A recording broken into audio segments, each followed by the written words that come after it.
So Dimmer and I were texting back and forth the other night and talking target panic and all kind of other stuff, archery and just catching up. And of course, he started calling me names, so I had to call him. So I'm kidding. We wound up. I bet we texted for an hour and then we talked for another hour. And it was, it was interesting. I mean, he challenged me, which is good.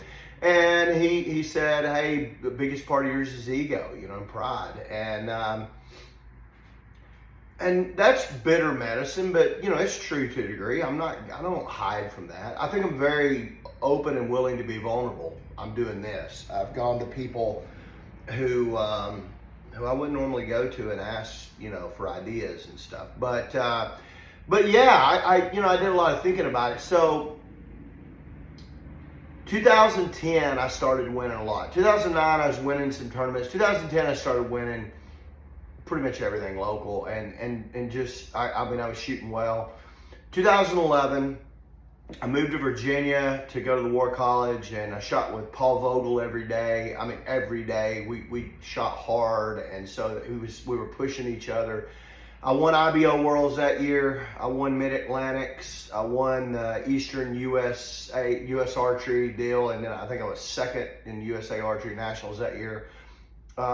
Shooting well. I mean, I'd shoot 280s, 290, NFAA, the Blueface, all the time, consistently. And so, yeah, the expectation was to shoot high and was to win, for sure, be on the podium.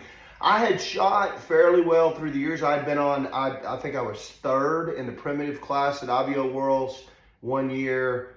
I was second in the Three River Showcase Shootdown thing, which I got eliminated in the head-to-head, but I shot consistently high scores on and on and on.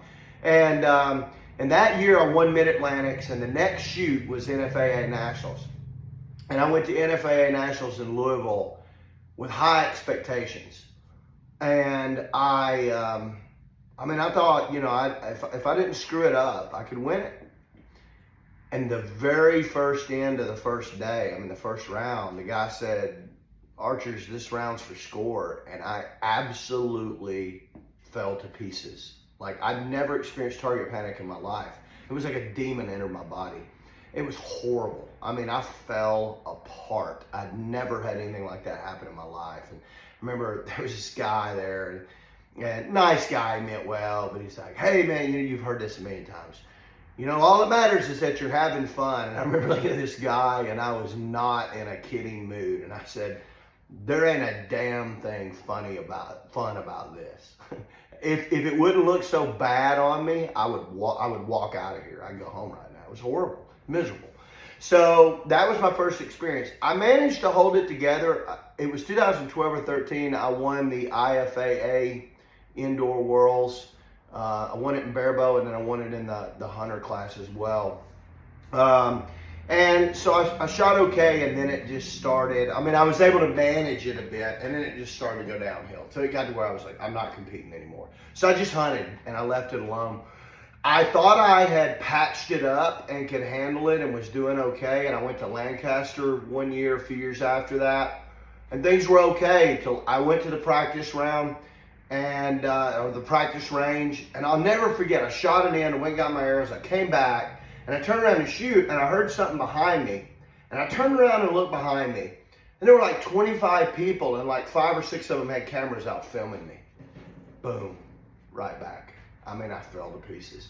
That pressure, that performance pressure. So is that ego? Is that pride?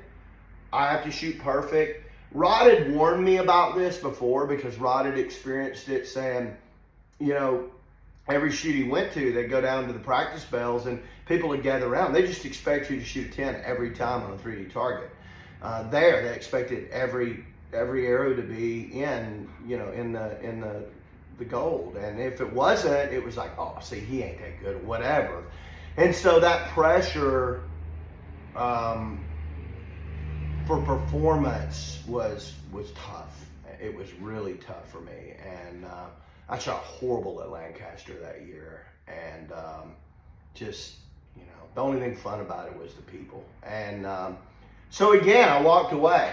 I said, the heck with this. This is just it, man. I love hunting, and that's good.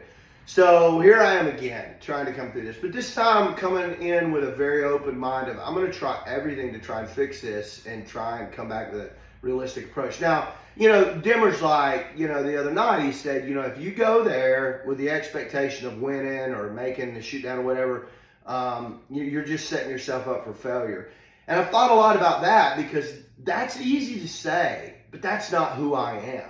And I've wondered, I don't know that you can change that. I don't know that I want to, but that's not the cloth I'm cut from. I don't go to participate. I go to win. And that's just the way I'm made. That's not something I'm saying.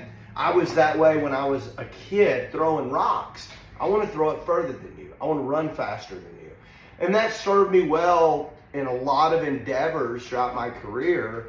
But in areas where I can just outwork you, out-train you. If I'm not as talented as you, I'll find another way, which is outworking, more grip, whatever it may be. Archery isn't like that. This target panic thing that's probably why it's so frustrating for me, because I know my potential shooting the bow. I know what I'm capable of, and it has nothing to do with the mechanics of shooting the bow.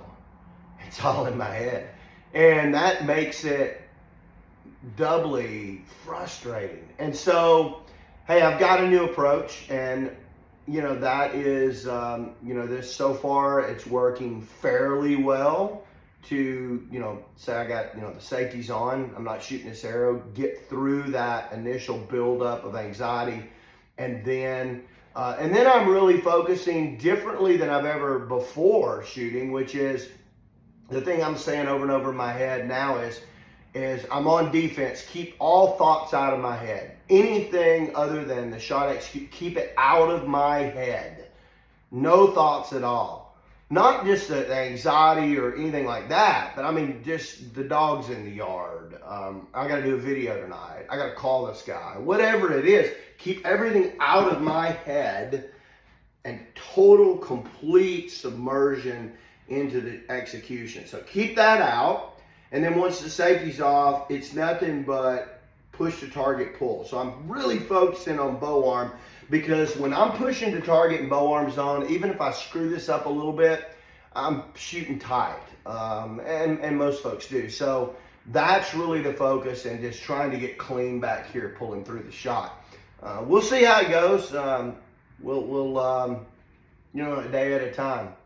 And I hope those of you listening, hey, the outreach has been phenomenal. Thanks for all the emails, the messages, the notes, the texts. I've gotten hundreds and hundreds online.